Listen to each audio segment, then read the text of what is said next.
Hello, my friends. Hi, it's Miss Lacey. I'm not wearing a mask because I'm in my home. Would you like to say hi to Mr. Wayne Bissey? I'll bet you would. Let's go ahead and say hi. Say hi, Wayne. Bye, Wayne. I have a special book for you today. It's called Share and Take Turns. You notice how these are two different types of things, sharing and taking turns. Because sharing doesn't always mean taking away, right? Right, taking turns is another way that we could still play with somebody without losing what we have. This is by Cheri J Meiners with a Master's of Education, it looks like. Ooh, how smart. Let's go ahead and read about what sharing and taking turns is all about. Let's see. It's fun to play and imagine. Oh, right away, here we are. Look at these friends. They're all having a great time and they're playing, right? They've each got something that they're playing with. They've all got these little dolls and action figures there in their hands. Sometimes when I play, I want what other people have, or they want what I have. Oh, has that happened to you? Yeah, that's a common problem. It happens to grown-ups too. Sometimes we look at what other people have and we think, hey, that looks pretty great. I don't have that, but I'll bet I'd be really happy if I did. Yeah, sometimes you can look at what they have and you can think, gosh, how nice would it be if I had that right now? What should we do about a problem like that though, huh? Wanting something that someone else has. I know a way we can get along. We can share. One way to share is to divide things. So here we have some friends and they're playing with something that there's a lot of. There's a lot of Play-Doh. So one way that they can all play with Play-Doh is to split it up. They've chosen to split it up by colors. So this girl has the green one and this girl has this reddish pink one here. And this boy's got the purple one over here. They each can play. They've each got a toy to go with it. They're happy. That's one way that we can share without giving up what it is that we have. Because they've got a lot of something, so they're able to give some of that away. That's one way. Another way to share is to use things together. Playing together can be more fun than playing alone. Here we've got a bouncy ball. That bouncy ball, it can be pretty fun if you're all by yourself and you're playing. But it's a lot of fun if everyone's playing a game together. See, they're all chasing the ball. They're playing maybe a game of soccer, or maybe they're just passing the ball back and forth between each other. That's a lot more fun. Yeah, that's a lot more challenging. It gives you more ideas of ways to play. That's a great way to share. Passing the ball back and forth and playing with others together with one thing. Trading is also a way to share. My friend can use what I have while I use what my friend has. So both of them want to play with what the other one has. They don't have to give away their toy for forever. One thing that they can do is they can trade just for now. They can share by letting the other person play with their toy, and they'll give you something to hold on to while they play. And that way both of you are still playing and trying out the fun other things. Yeah, that's a way that we can play. We can share without losing what we have. Taking turns is a way of sharing too. When we can't use something at the same time, I can wait for my turn. So here we have some stations where only a few people can play at the same time. Like here at this center, this is a two-person center. So this one over here, this one's just a one-person center, one person at a time. So these are both centers where someone's going to have to wait if they want to play. And that's okay. See, this little boy is being so patient here, and this little girl is being so patient there. They're waiting for their turn. Someone else is playing. they're going to wait until someone is done. And when these people are done playing, they can get up and leave that space, and that'll leave room for the next person to play. I can also share things I know. What a great idea. Here's a book that one of them knows the story to. A way to share without giving the whole book away is maybe to read together, and the person who knows the story can read it for the other person to enjoy. Yeah, that's a way to share. You can talk to somebody and share the things that you know with them, and then they'll know these things too. And I can share special things about me, like things I make and do. When I help someone, I share my time.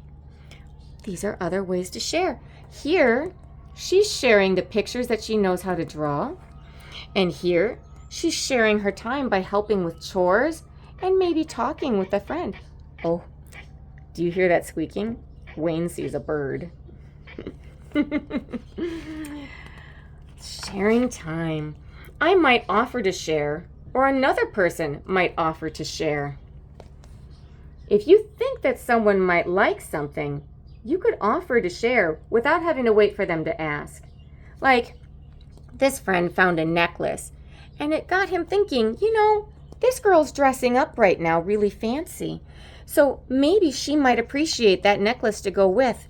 She didn't have to ask for it. She was busy helping someone put their outfit together here to be a firefighter. How nice of him to think of her, right? Yeah, he was thinking of her. He found something he thought that she might like, so he offered it. Now, what if she says no thank you? Should he be mad? No. It's nice that he offered, but it doesn't mean she has to take it, right? Offering to do something kind doesn't mean the other person has to allow it. If they say no thank you, you can say, okay, no problem. And then that's it. It doesn't have to be a whole thing. Sometimes I ask a friend to share, and I'm glad when someone shares with me. So she would like to spend some time on this chair, and the friend is inviting her on over. How great that worked out that way. Yeah. If the person says no, it's okay. I can do something else.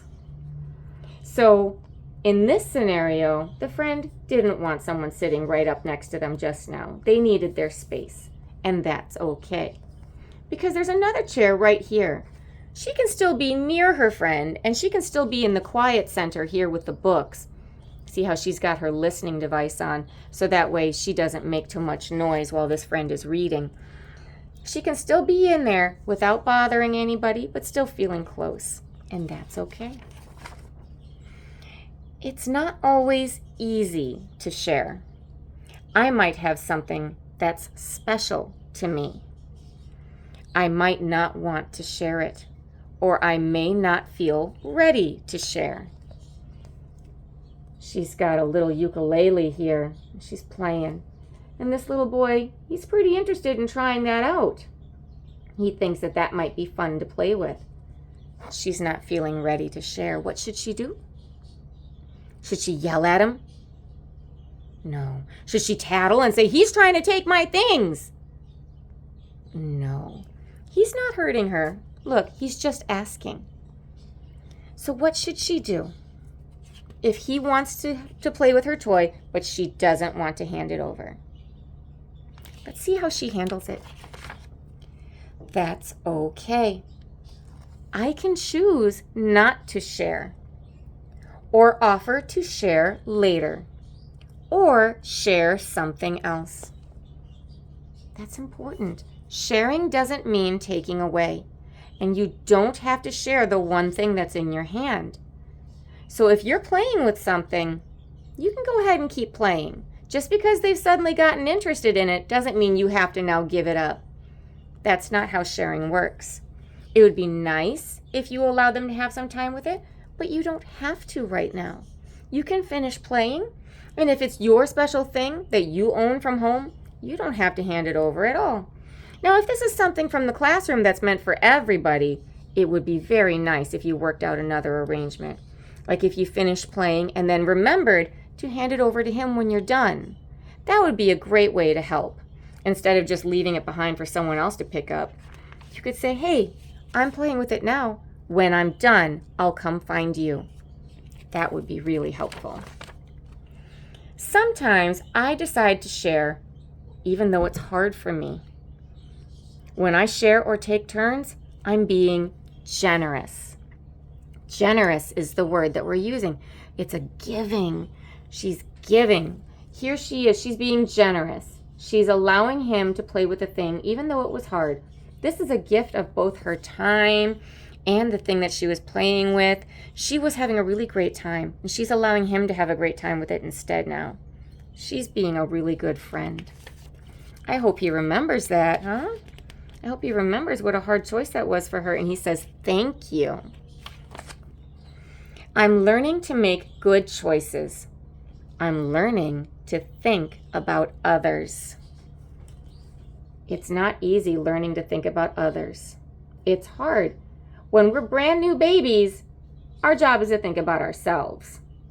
Because you know what? When you're a baby, life is really hard. You can't do a lot for yourself, so you got to think about yourself.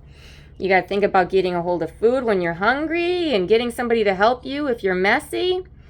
But as you get bigger, it's time to start looking around and realizing, hey, I'm sharing this space. There are others around me, and they also want things.